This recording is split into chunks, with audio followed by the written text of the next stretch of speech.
Newcastle United.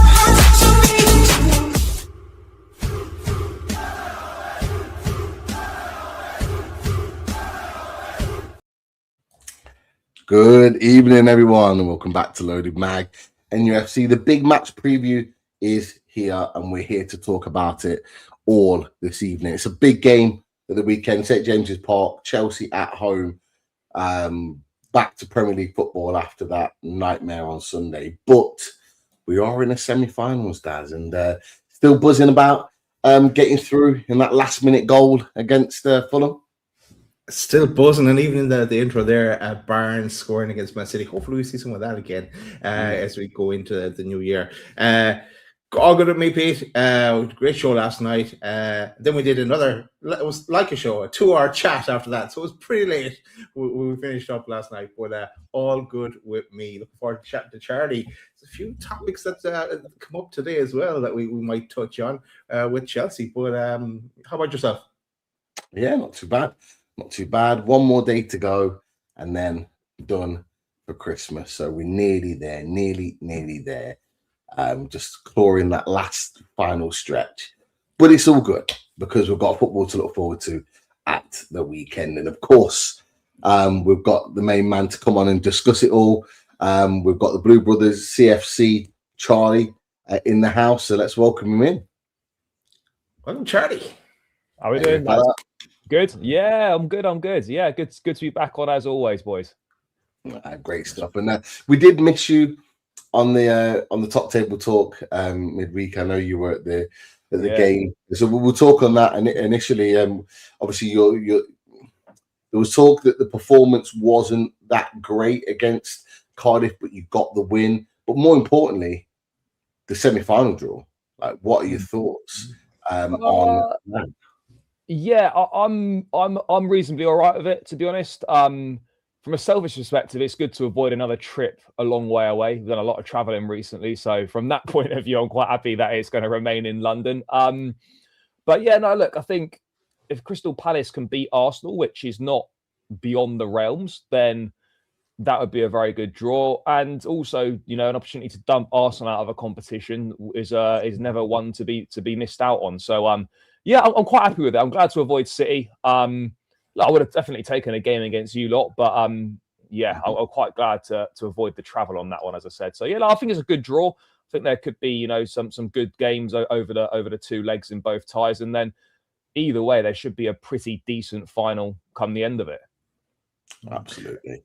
In our chat right before we did the draw, because we were live for the draw, we put the four options in the chat, and I think it was like the result was like 64 or 69% wanted Chelsea.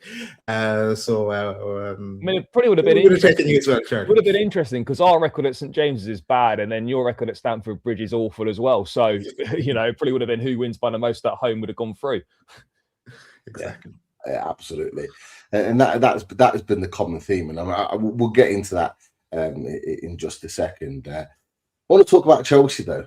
Obviously, we've done a lot of talk about Chelsea on Top Table Talk, etc., etc. But there has been a bit of a sort of talking point with regards to Chelsea, and it's been regarding your manager. I want you to shed some light on it with regards to us as Newcastle fans and potential Newcastle fans watching the show in the live chat right now. There's been some talk that Maresca has been almost sort of talking bad about the sort of the ownership and the people above him at the club, and it's causing a little bit of a rift in the club. Just shed some light on that and sort of what that might mean to maybe his future at Chelsea and whether it will impact him in the immediate.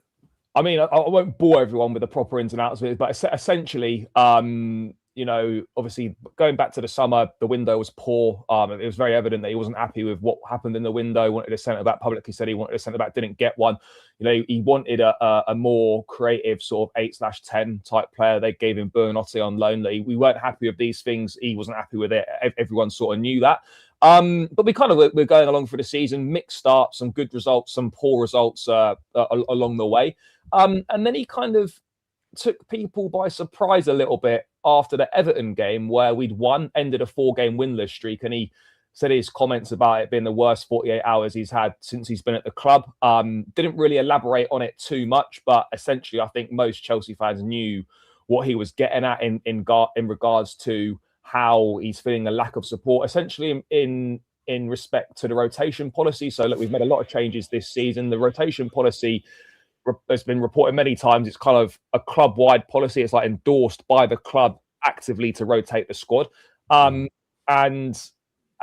this might happen with other clubs as well, but generally speaking, most games the sporting directors are at, or Egbali's at as well, they go down to the dressing room after the game. They have a debrief with the manager about the game. And in certain games, particularly the Atalanta one, he felt he wasn't supported with the rotation. He felt it was like the sporting directors were criticising some of the things that he was doing. He wasn't happy about that. By the way, Atalanta game, he got that totally wrong. But I don't think it's right for directors to go in and tell the manager he's getting stuff wrong. This is a policy that you endorsed, and you're giving the players to him to use that essentially aren't really good enough. And then today we get sort of out of nowhere, really, a report from David Ornstein that Manchester City have got Enzo Maresca high on their list of potential candidates to replace Pep Guardiola if he decides to leave this summer. Now, whether you believe the reports or not, I think it's this timing's not a coincidence. That there's some reports saying that people in and around City potentially think that Pep could leave at the end of this season. They're obviously succession planning, as most clubs do in regards to managers. But for me, there's no coincidence with this, right? Maresca switched agencies, I think, back in October, a couple months ago. He's now with Jorge Mendes. Yeah. Then as the comments about, worst 48 hours since he's been at the club. And then less than a week later, he's one of the top candidates to replace Pep Guardiola with a Man City job. Hugo Viana, the sporting director at Man City, has got a very close relationship with Jorge Mendes.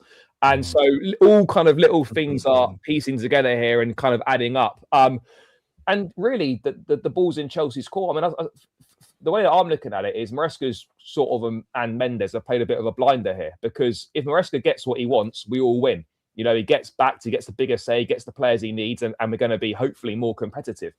If we have a situation where, I'm not saying he's engineering his own exit from the club, but if he was doing that, I wouldn't blame him at all, because he's overachieved, in my opinion, given what he's done at Chelsea so far, given the squad that he's been given. I'm not moaning about money spent. There's been loads of money spent, but the quality has not been of the required quality to get us back to where we need to be. And he could go to an environment potentially where his input would be respected, where he would be given the players he wanted, where he would be backed.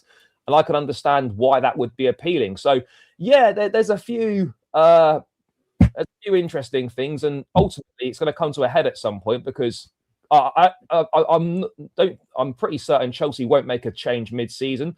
But come the end of the season, and Maresca still feels the same way, if Maresca wants to go to City, if the directors are going to hold firm with this way of doing things, then it's only going to end in one way, and it will end with Maresca leaving the club, and it won't reflect badly on him. It will only end up reflecting badly on Chelsea and the hierarchy. That's what do you make of that? It doesn't seem to be rosy in the garden there. And I'll be honest with you, the David Ornstein news that you just talked about, Charlie, I wasn't aware of that. So that's brand new to me in terms of what's happened today. But that's the thing, you might have been aware of that. So what are your thoughts when you read it, mate? Well, you know where I found it? I found it on Charlie's channel, because I watched Charlie's video right before we're coming on. So that's how I knew. And I said, I'll grab a little picture now, because that'll be a talking point. And I was just chatting to Charlie about it a bit beforehand as well. And well, the most surprising thing in the article actually is Maresca is the same age as me. I was shocked. No, he was at City. He went off and did his thing at Leicester to prove himself.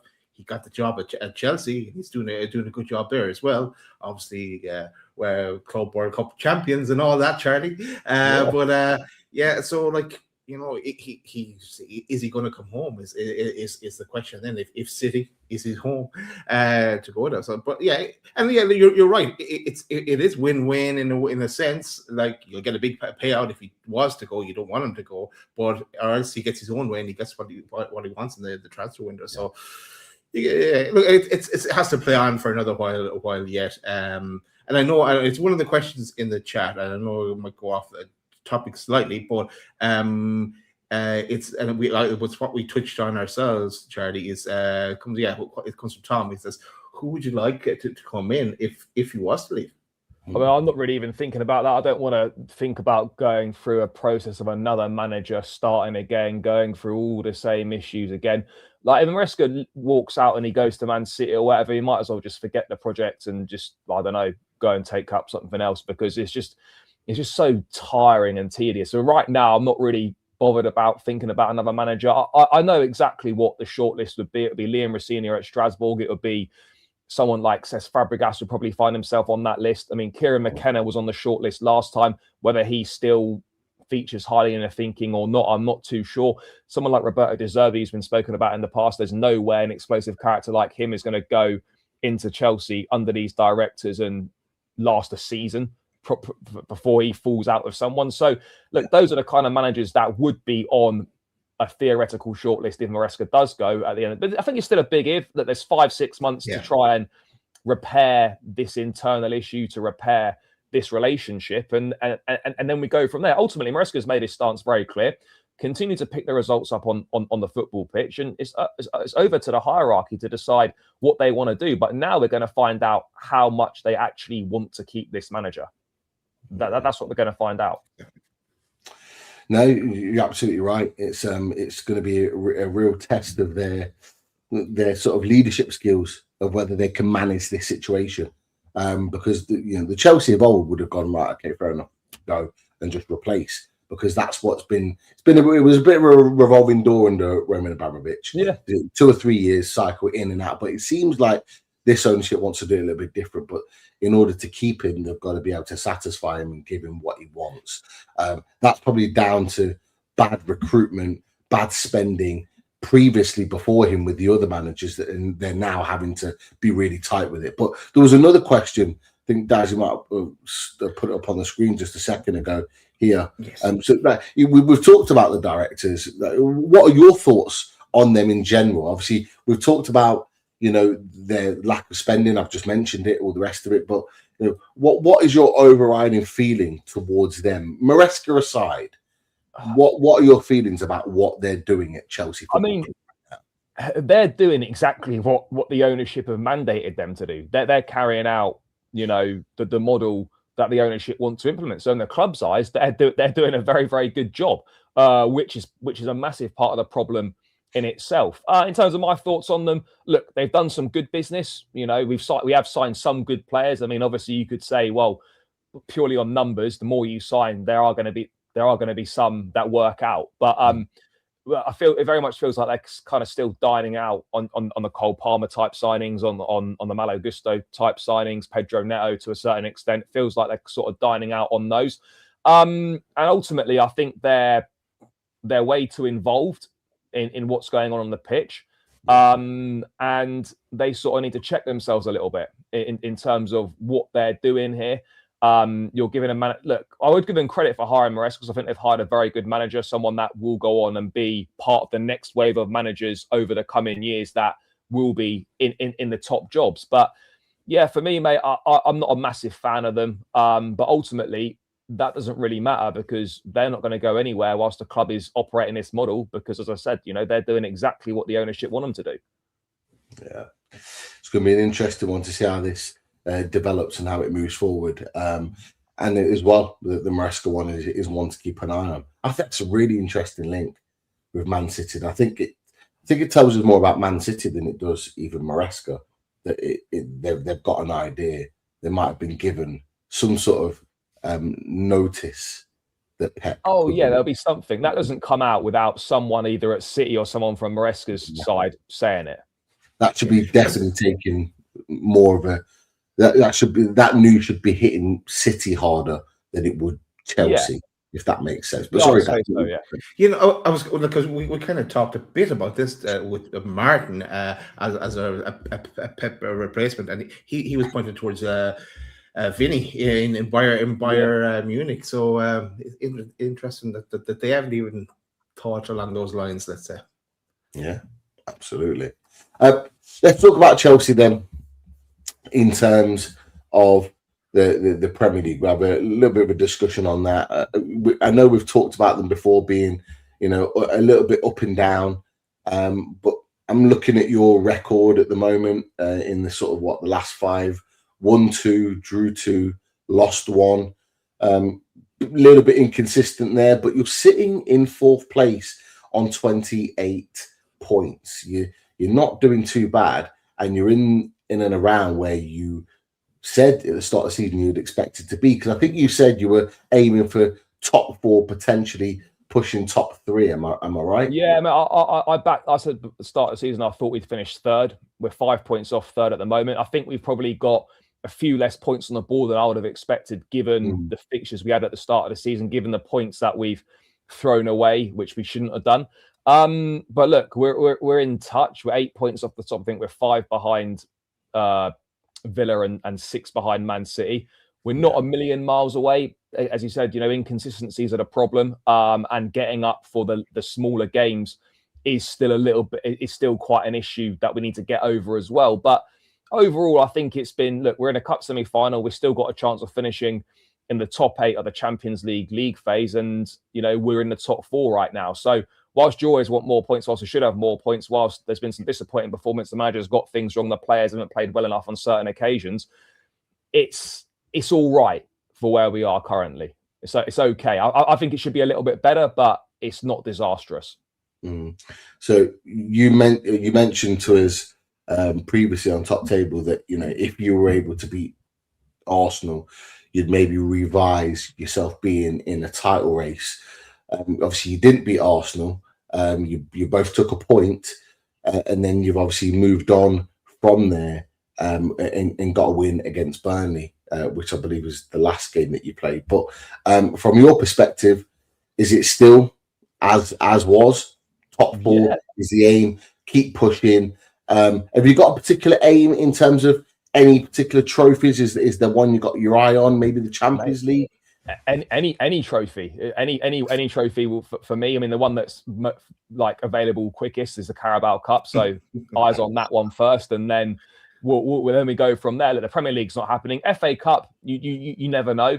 And the Champions League is an odd one because it's almost like 2 tournaments in one. The league phase is almost one tournament, and then a knockout phase is almost kind of reset, go again. Look, we've proven we can put runs together in cup competitions. We've proven we can beat the best side. So, look, I don't expect us to win the Champions League, but draw dependent. I wouldn't be surprised if we maybe pushed a quarter-final, potentially a semi-final in that. But I think our best chance of a trophy is definitely one of the 2 domestic cups.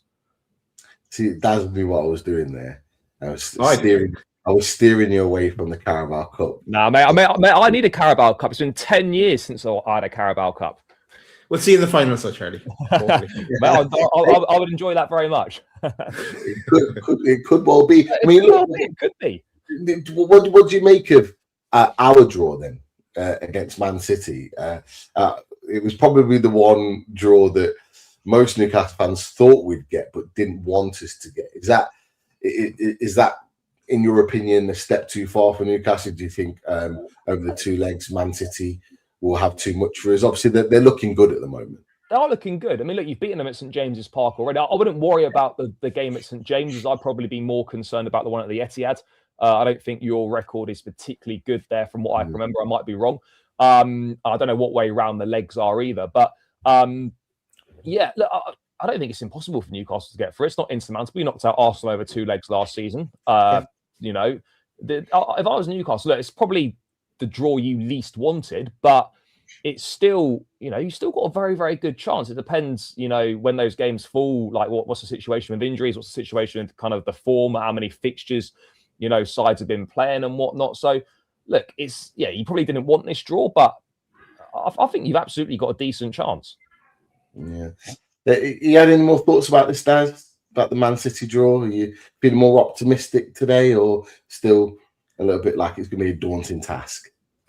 Whoever we got was going to be more difficult. Man City was the least in the poll, the result of who people wanted and who I wanted as well. But it's 2 one-off games, and look, we are at home first. We would have liked if we were at home second, but if it depends where we are at that time. Like you asked where it falls, Charlie. It falls after our FA Cup game against Bournemouth, which we are at home, then Man City at home, and then we Wolves in the league. So probably not a bad place for the first leg to fall, and then the second leg, then it's Liverpool away, then Man City, and then into Brentford. So maybe that isn't the best one, but on the day or on the 2 days over 2 legs, we'll see what happens.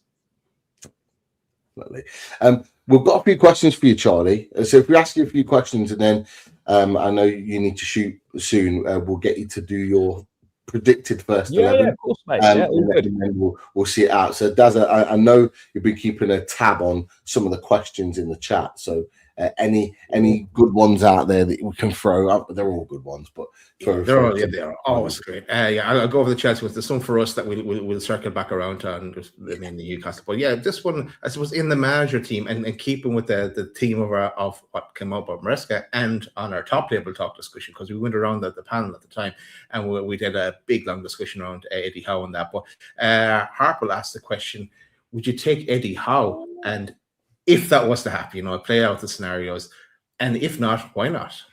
No, I probably would, to be honest. I think he is a top manager. I think he is one of the best in the Premier League right now. I would definitely, take Eddie Howe at Chelsea if that option happened, and if that came to it. Yeah, I would. I'd be happy with that. Interesting. Too bad it's not going to happen. No, it's not going to happen. But yeah, hypothetically, I'd be open to it. Yeah. Andy was saying no way was he thinking about Chelsea. Look at one from Tom. I might change it slightly, but you think Chelsea will I suppose it depends if Maresca gets his way, will they be active in the transfer window? No, I don't think so. All the reports coming out are saying that barring any injuries or unexpected opportunities, Chelsea aren't going to do much. If we do anything, it'll probably be a few 16, 17-year-olds that will join in like 2027 or 2028, those kind of deals. In terms of outgoings, well, Disasi or Sterling, hopefully those two will move on. But in terms of guys actively part of the first team squad, maybe Brighton recall Buonanotte is not playing very much. But other than that, I don't really think there's going to be much movement either way. Okay. Nice one, Charlie. A passing comment for Charlie Tune for Life. He's on the ball here. He's quoting you.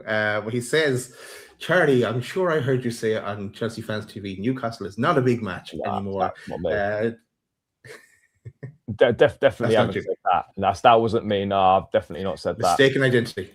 Yeah, no, for sure. If I'd said that, I would have owned up to it. But no, I definitely haven't said that.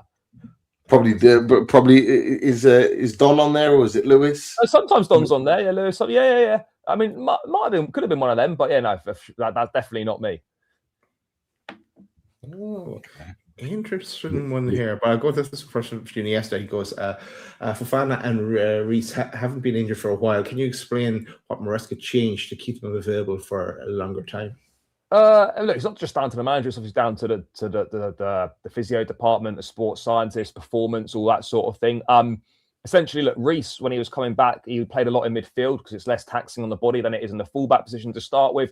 Playing him once a week, building up to twice, and now we're in a situation where he can play 3 times a week and things are looking good. And it's exactly the same with Fofana. It's a case of the rehab work, the training, and then he's playing once a week at the moment. Then we're going to build him up to play twice, and then hopefully build him up to play 3 times. So it's just carefully managing. I don't think it's anything specific that's different. It's just being a lot more aware of workloads, working perhaps in closer collaboration with the sports performance department, the physios and whatnot.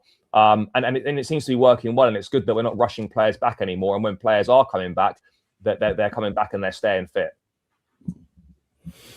Last question, so before we move on to a different topic. It comes from Iniesta again, and I suppose the answer here is going to be rather like how we feel about losing Elliot Anderson, but he in some respects. But he says, How does it feel losing Salah and Kevin De Bruyne and seeing them become world class players for rival clubs? There's an interesting one, this, because when this is obviously a number of years ago now, but they were both very poor at Chelsea.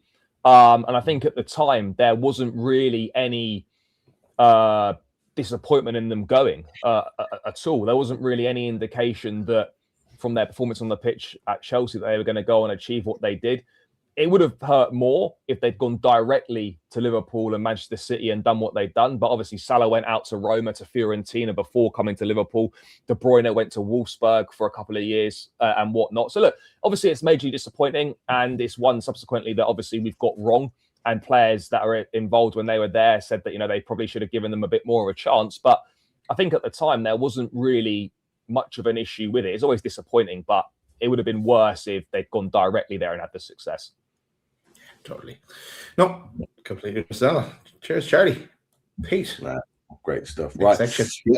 On to the tactics board, because we've got a game to prepare for, and we've got the squad here and ready and available for you, Charlie, to decide on who you think will start the game at the weekend. Now, for me, it's really annoying that I've got something in the way that I can't see it properly. But you've got the squad there to choose from. I assume it's going to be Sanchez in goal. Yeah, it'll be Sanchez in goal. I mean, we've actually kept the most clean sheets in the league this season with 8, along with Arsenal. So yeah, Chelsea and Arsenal 8 clean sheets apiece this season, most in the league. Yeah, Sanchez will be in goal. Back 4 will definitely be Chalobah and Fofana at centre back. That partnership has been pretty good over the last few weeks. I think it's 6 clean sheets in the last 7 games they've started, or something along those lines. So yeah, they've been forming a good partnership. Fullbacks, obviously, Cucurella will play left back.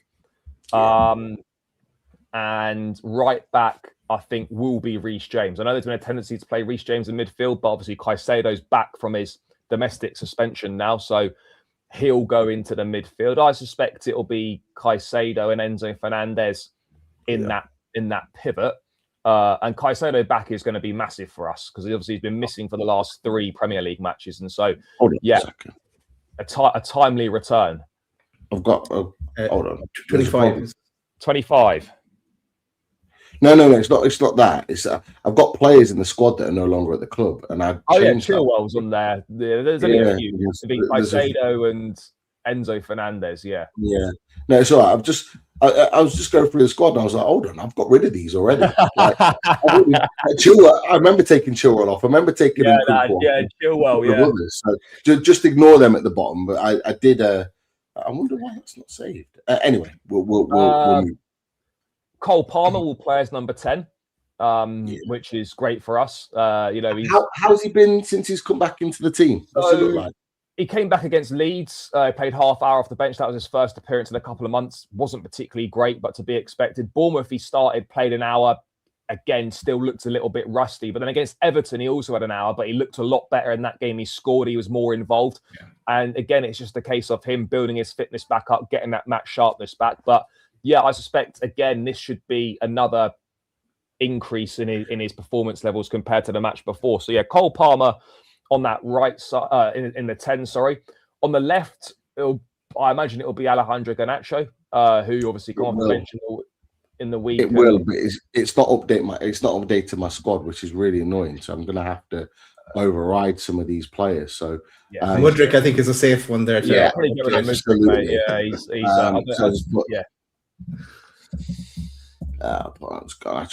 numbers does he wear? 49. Interesting. Let's get him added onto that there. So Garnacho will play on the left.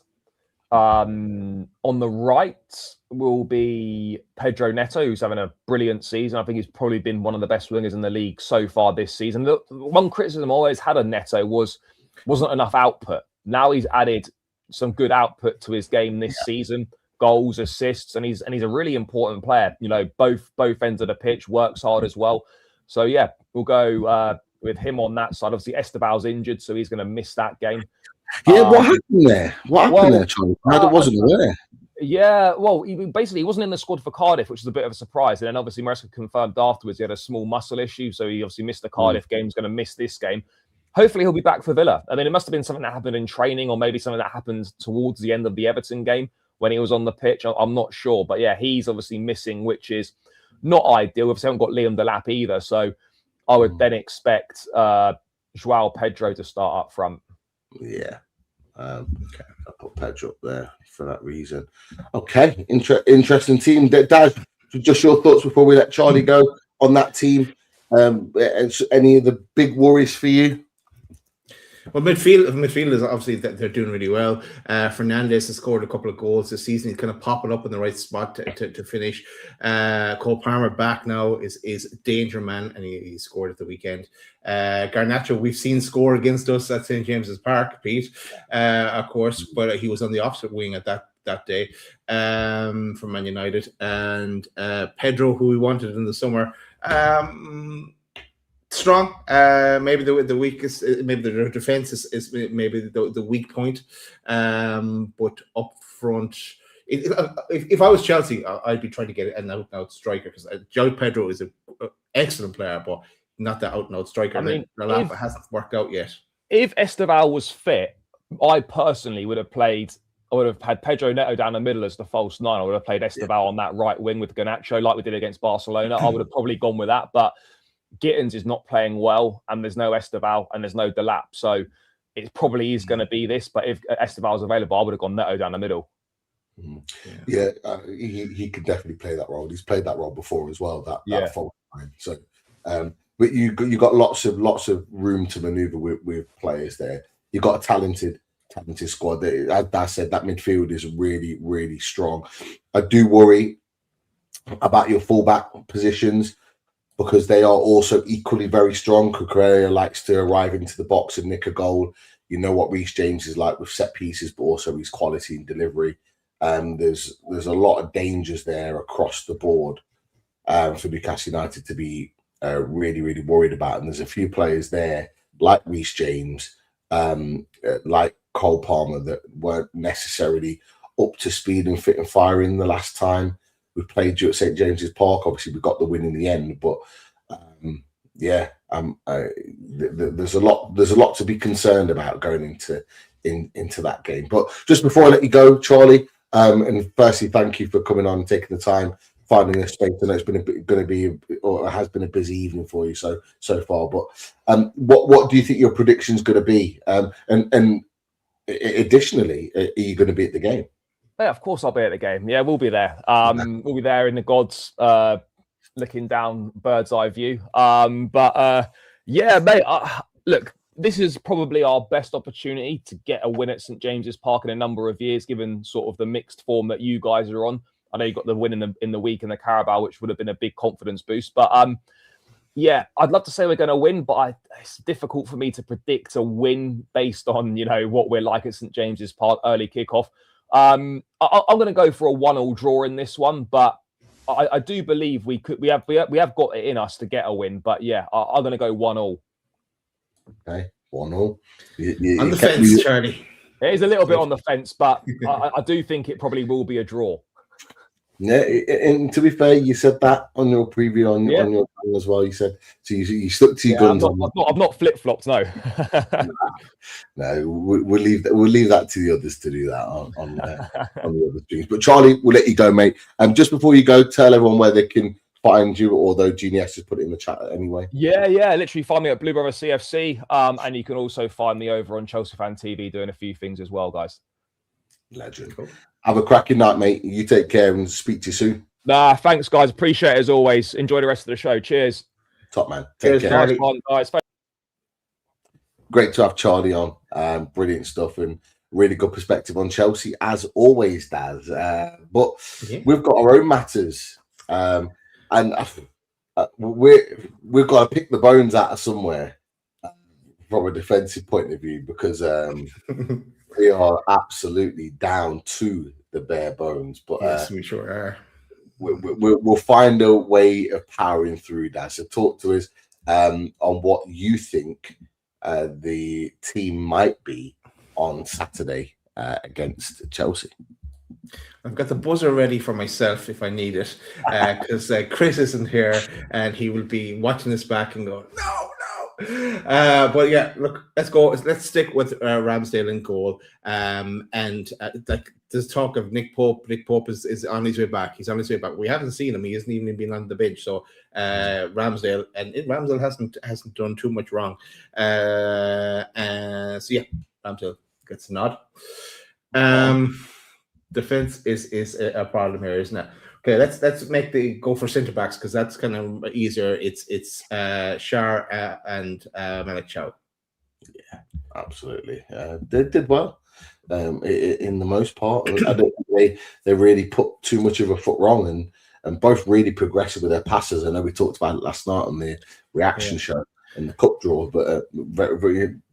I didn't think that they were at fault for the goal. I thought that was a midfield responsibility that wasn't done. But if you look at it anywhere else, they cleared everything well. They were good on the ball. They defended well in their duels. I'm not mad at that pairing at all. No, it's solid, and yeah, both of them are excellent in their passing. As we saw with Shar's ball to Murphy, and he hit it first time in, and eventually got to Wisa. Then I guess interesting in the fullbacks, isn't it? I read after the show, I think it could have been today, that sent a tweet from that I hadn't picked up on that Lewis Hall may be available. For tomorrow. Last night. Or for Saturday.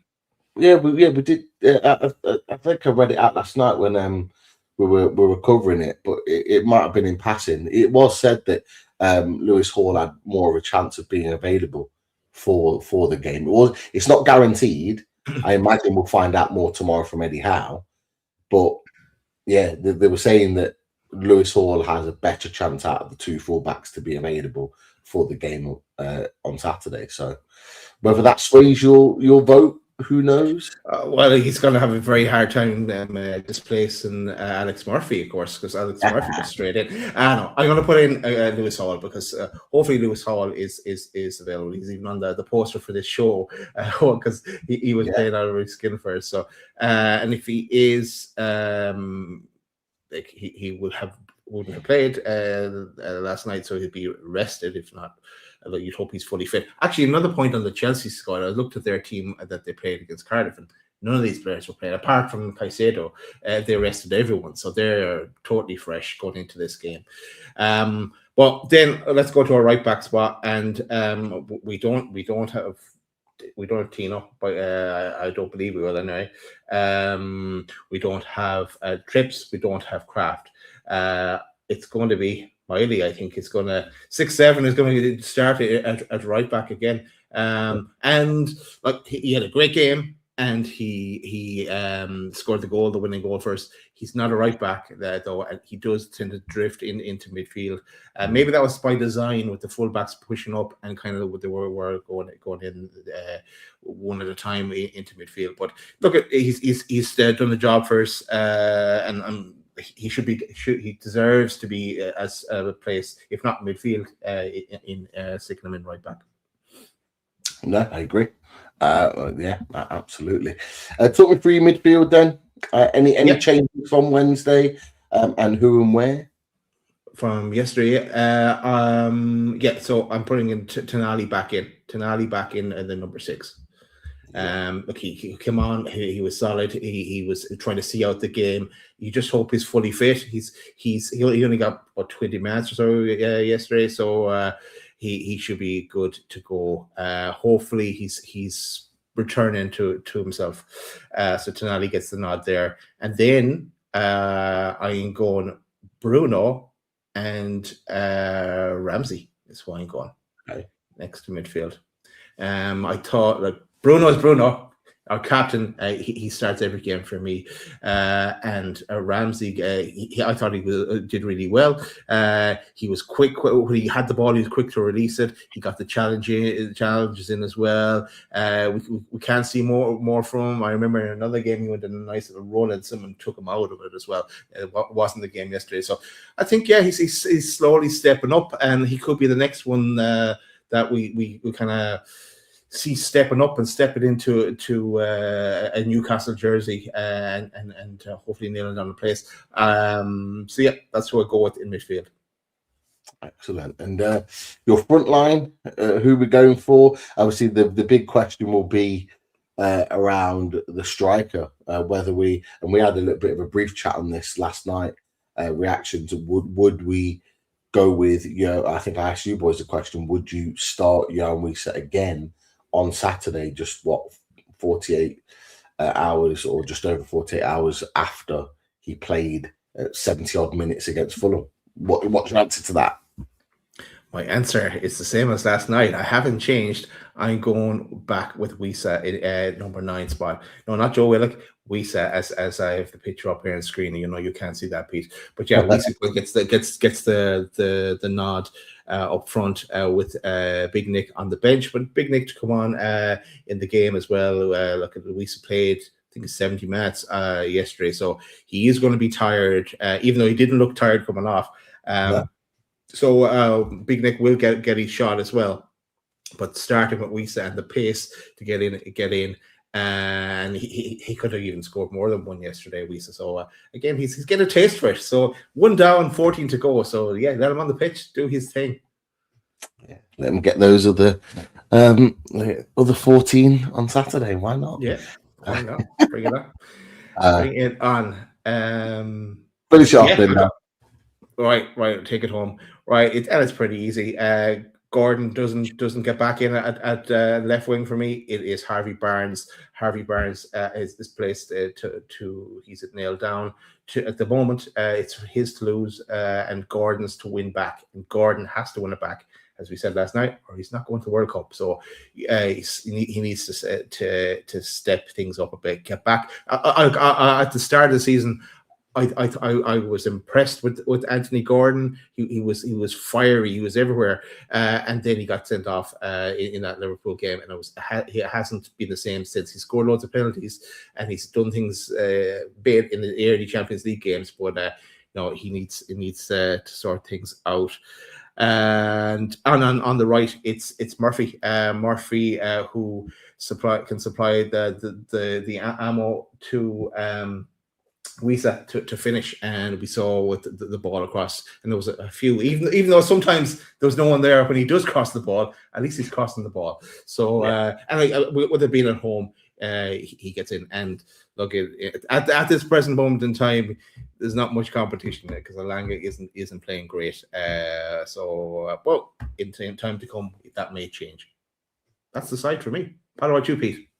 Yeah, I've not got too many complaints with any of those. In fact, I don't have any complaints with any of what you've picked for that. I said to you, with regards to, I'll start with the top end of the pitch. Jan Wiese for me has to play. From what I saw of him with that 70 minutes, he has to start this game. It is so important because we just played a completely different way of playing. It reminded me very much of last season and the season before, just in those 70 minutes, and I didn't want him to come off. I knew we had to because we have to manage him, but I really did not want Jan Wiese to come off. I really enjoyed what I saw. He got a really good goal. He looked really dangerous in picking up positions in and around the area that defenders really struggle to manage, and that's what we want to see. You touched on Murphy getting balls into the box. They will connect at some point. You can already see their connections starting to grow. He will make those connections. Those crosses into the box will be a lot more refined as the games go on, and he will start to find Jan Wiese more the more they continue to play together. Harvey Barnes absolutely should be starting. I thought he played well yesterday. Yes, he didn't score or get an assist, but he caused problems for their fullback, constantly asking questions inside and outside of his man. That's exactly what I want from my winger. And yeah, he might not be the most paciest or explosive of players, but he has the technical ability to be able to affect games. And with Harvey Barnes, you've always got the chance of him nicking a goal. So absolutely. Jacob Ramsey, Tonali and Bruno, I think, is a really good midfield to have in there. You could probably argue, and this may well be Eddie Howe's conversation that he has with Jason Tyndall and his squad, is that Does he go Joe Linton instead of Ramsey if Joe Linton's fit? I know they said he's managing his potential groin injury at the moment, but obviously because of the level of midfield we're coming up against, do we need that sort of physicality in there to manage that? That's a question to be asked, but my question would be, is he 100% fit to do what he normally does? It is maybe another question. So I would go with Ramsey personally, just because I think technically on the ball he was very, very good. He will ask a lot of questions of that midfield going the other way in our attacking phases. And we need Bruno Guimaraes up here because when he swapped places, he transitioned at points in the game, particularly in that first half. And when he started to find these moments of picking up on that right-hand side, Murphy was naturally making that run there.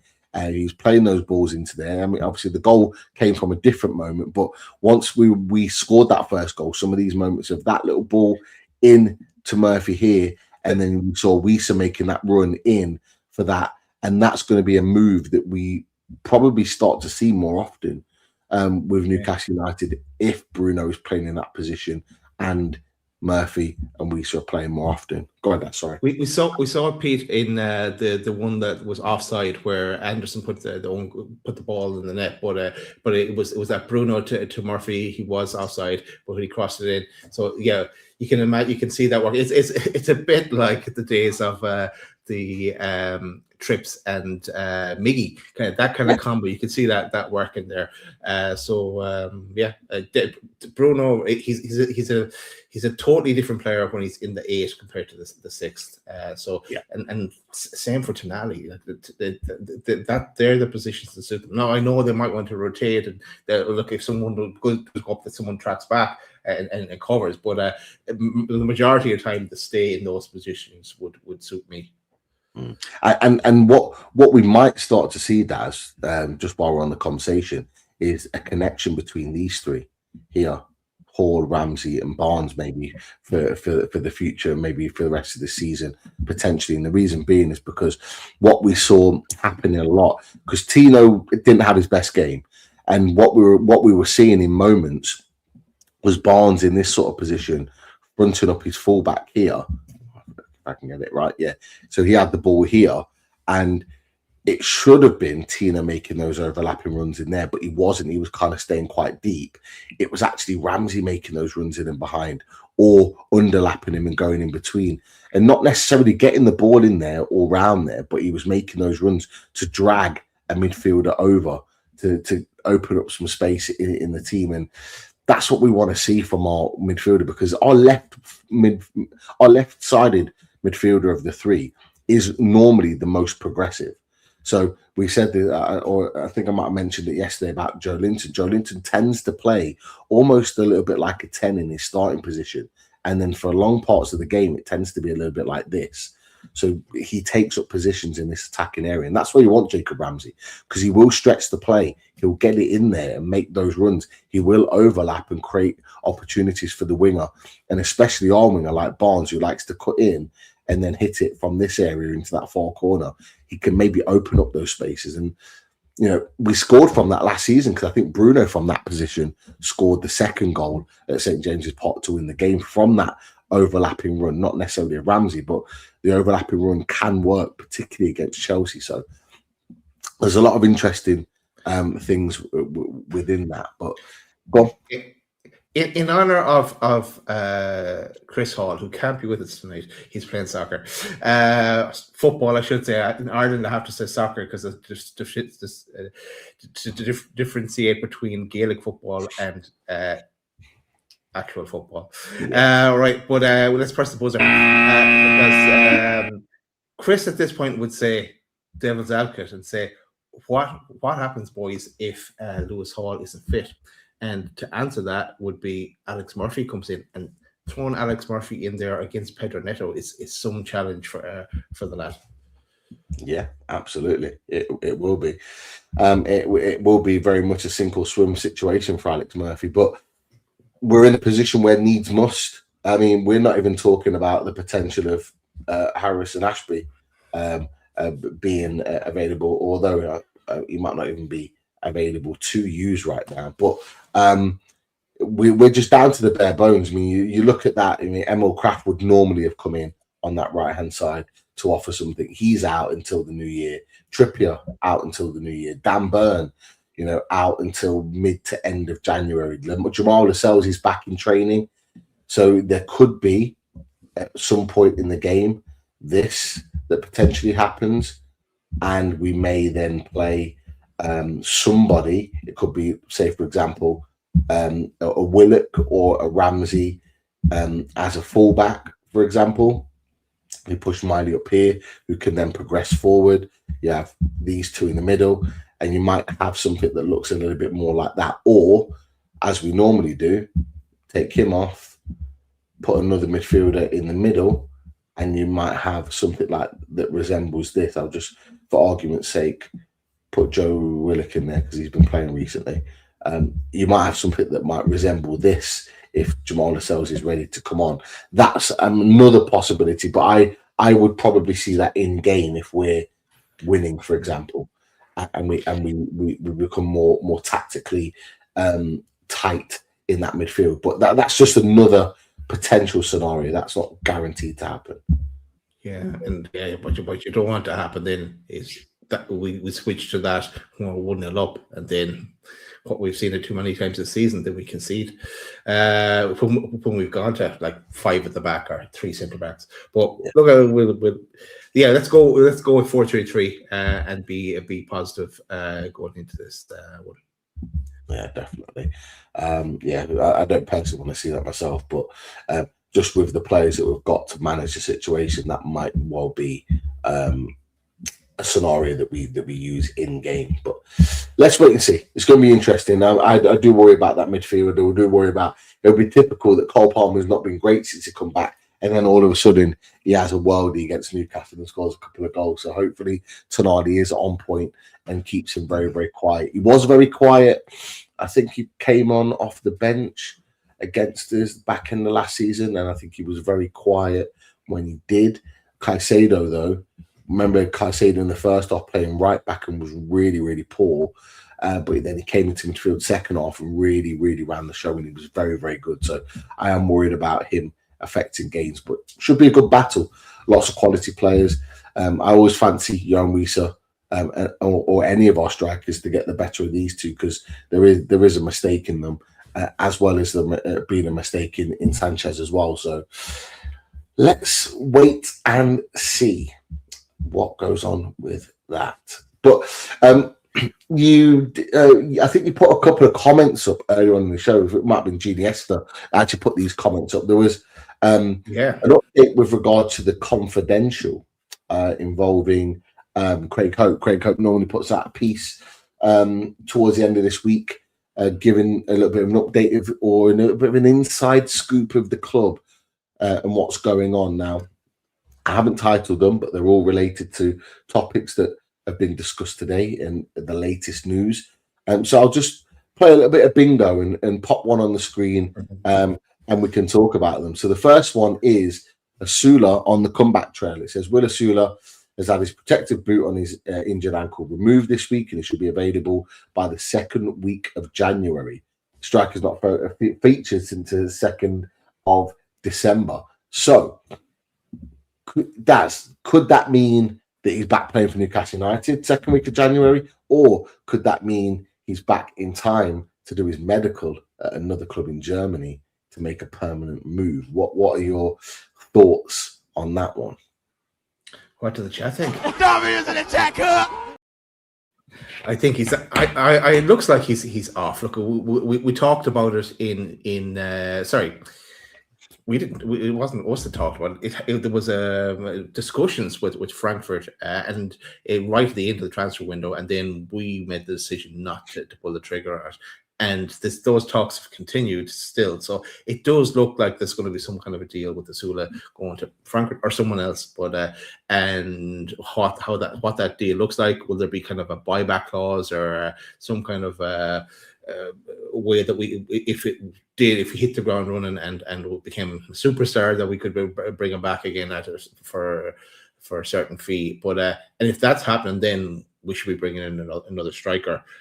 for sure. It kind of adds to our fund to go do that. So I could see that one happening for sure. I absolutely can. I absolutely can see it happening. A couple of the German journalists that work for Sky Sport in Germany had reported in the last couple of weeks that it was almost kind of a formality that he was going to move to Germany in January, and that he absolutely wants that deal. And if that's the case, then that deal will go ahead. Whether it's a permanent straight off or a loan with an obligation, that will remains to be seen. What I don't want to see, though, with anything regarding Will Asuda is just a straight loan, or a straight loan with an option. I don't want to see that. If he leaves on loan, it needs to be with an obligation where the deal automatically goes through at the end of the season for whatever reason. That has to happen. So it'll be a good move for him. I think he'll do well there, but I think it's good money for us if we can get that same money that we were offered in the summer. Fingers crossed. He's a Danish international as well, and Denmark are part of those playoffs along with Ireland. I think they'd have to play each other to go through. So he's probably got that in mind as well, that he keep himself open if Denmark were to qualify, that keep him in that win, because he did so well for the under-21. So he's probably got that in mind as well, heading towards the summer in the World Cup potentially. But absolutely, most players have the back of their mind. You're right. Most players have this in the back of their mind. That it's just natural that they would. So yeah, absolutely. The opportunity to go to the World Cup is something that they can't miss out on. So absolutely that. Secondly, another topic. This one was on Botman and Livramento. So it says, on Botman, the confidential understands he is making good progress from his back complaint, and while Howe has put no time frame on his return, late December / early January was mentioned earlier in the week. Now, that would put us into potential of next week or maybe the week after. So that if it was the end of December, that would put us with the potential that he could be available against Man United, or failing that, the week after against Burnley. So it doesn't look like Sven Botman will be too far away, but it looks like that Chelsea might be a step too far at this moment in time. However, news is still awaited on the severity of Tino Livramento's knee injury, suffered against Fulham. Of course, he went off. He's almost certain to miss the Chelsea game, but further tests before the weekend will give a clearer picture on his anticipated return date. I imagine that'll be one of the top questions that will be asked by the journalists with regards to Eddie Howe tomorrow. So we'll probably get more of an update on that. But just your opinions on the Sven Botman situation, and of course the Tino Livramento situation. There's any differing of opinions there?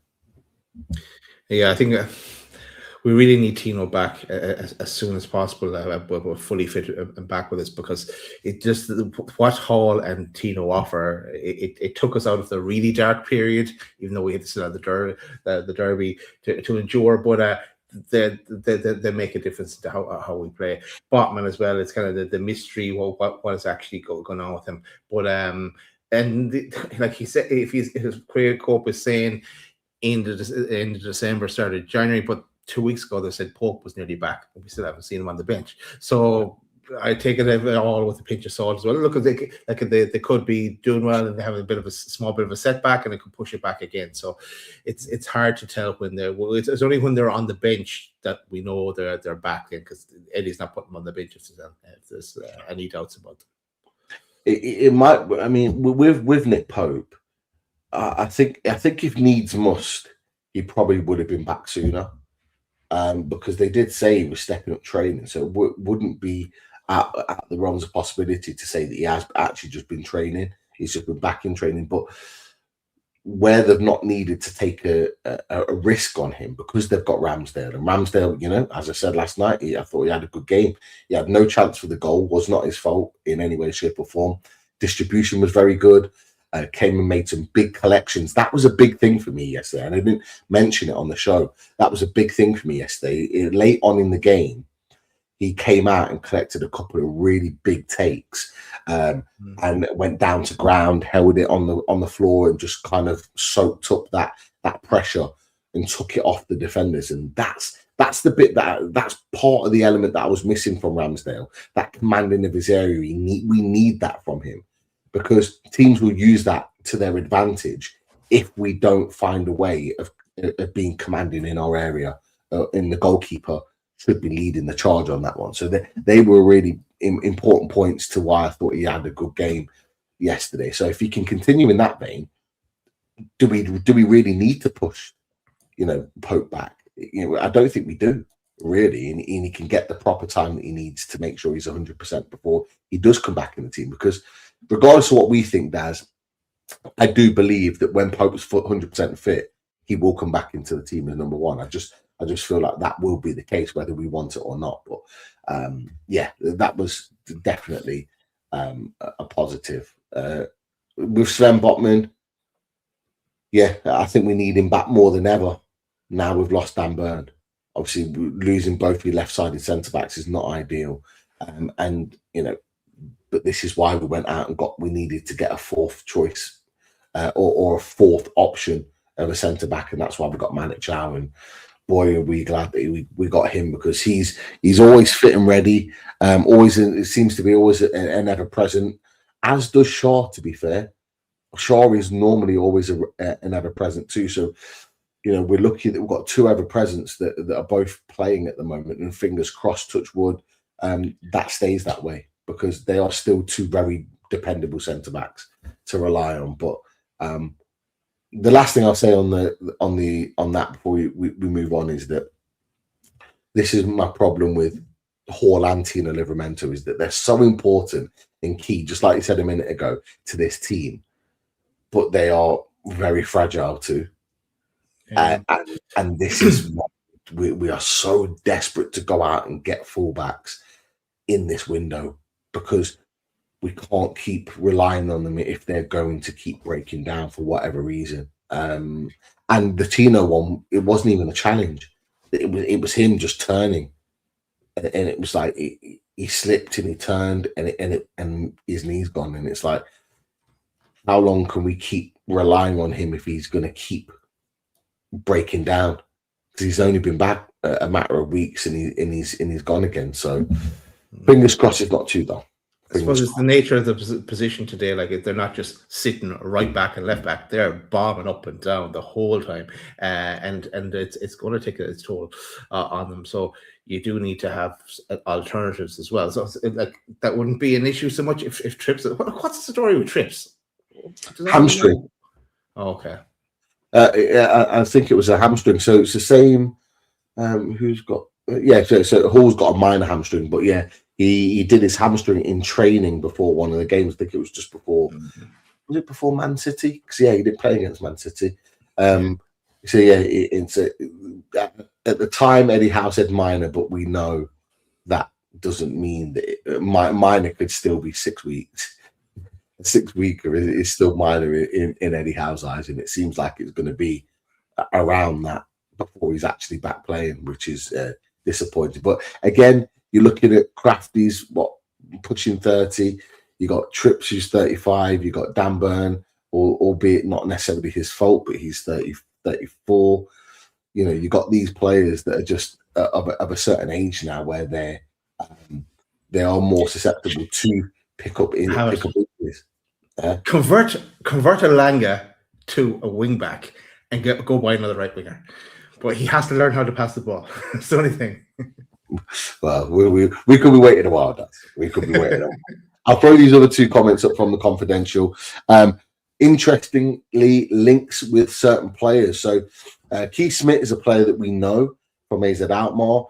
A new player that came in more recently in the last week or so, Kevin Danois, who plays at Auxerre, young lad, 21 years old. I've seen a few clips of him.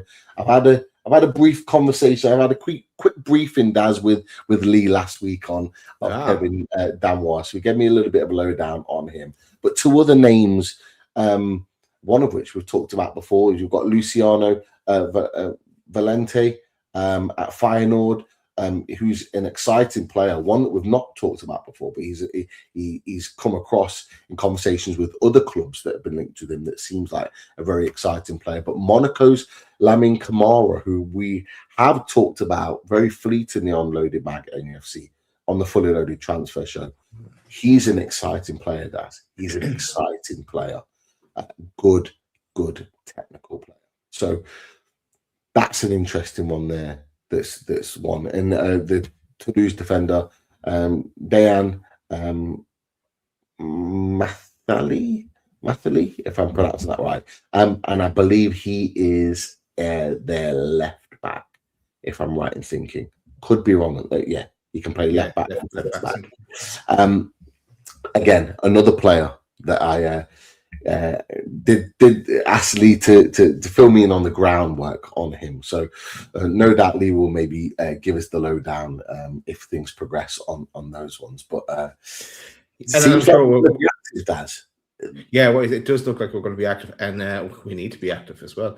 And we will go in more in depth on those players and do a bit of background work on them as well before we start going to Fully Loaded transfer shows, which you never know. You never know when they'd pop up. We don't know either, but you never know. Anytime, anywhere, any place. And lastly, oh no, we've already got that one. So that one's okay. We've already talked about Plotman and Tino. So there's our confidential updates there with regards to Newcastle United. Let's see how things progress. And unless there's any questions, Daz, we'll get to predictions and see ourselves out. No, just Foxy's given us a bit of a lowdown on a few of the players that were mentioned there. So thanks to that, Foxy, as ever, filling us in. What we started was really what you brought up there, Jeannie has to kind of mention as well, the quotes. Thanks for that, Iniesta. No, that's it. Let's go to our predictions. Will I go first? Yeah, whichever. Don't mind. Go for it. I'm going to go positive. I'm going to go 2-1. And we said definitely to get one of them. You read my mind. Because I did a preview with Charlie on his channel yesterday, and he asked me on my prediction. And he stuck with his 1-1, and he stuck with it on here. So I'll stick with my prediction that I gave on his channel, and I said Newcastle to win 2-1. I've just got a feeling. Even with the defensive issues and all the rest of it, I've just got a feeling that we can pull something out the bag. And my confidence has been heightened slightly with Weiss's performance yesterday, because that was before the Fulham game. So my confidence has been heightened somewhat by that. So I'm gonna stick with my prediction of 2-1. So we're gonna back the boys, we're gonna back the manager, we're gonna say let's go get the win on Saturday. Weissa and Bruno will pop up and score as well. Nice. The winner probably. That is it. Charlie 2 for Life is not. I know Charlie's long gone, but he's not letting Charlie get away from it. Yes, he did hear him. He says, and Charlie shied away from that one. But he's also going to go get the clip. So if you find that clip, find it. We will play it on the Top Table Talk, Charlie 2 for Life. So if you find it, let us know. We will clip it up ourselves, and we will just say, clip that. That's a little test. You know what I'm talking about there. That's it, Pete. Absolutely. Right, people, it was a bit of an earlier show so people coming in just now.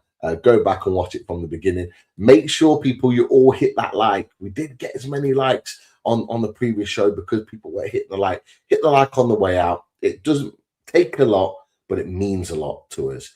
And of course, when the show's finished, hit that hype button, which gives more people the opportunity to see this show and all the algorithms, etc., on YouTube. But thank you for coming and tuning with us. We're back with a big match preview, and we'll be back with a reaction to this big game at some point over the weekend. We'll speak to you soon, people. Maybe even a Sunday morning one. You never know. Right. Let's see you in the next one.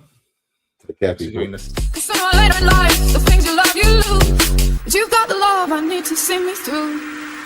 You got the love, you got the love, you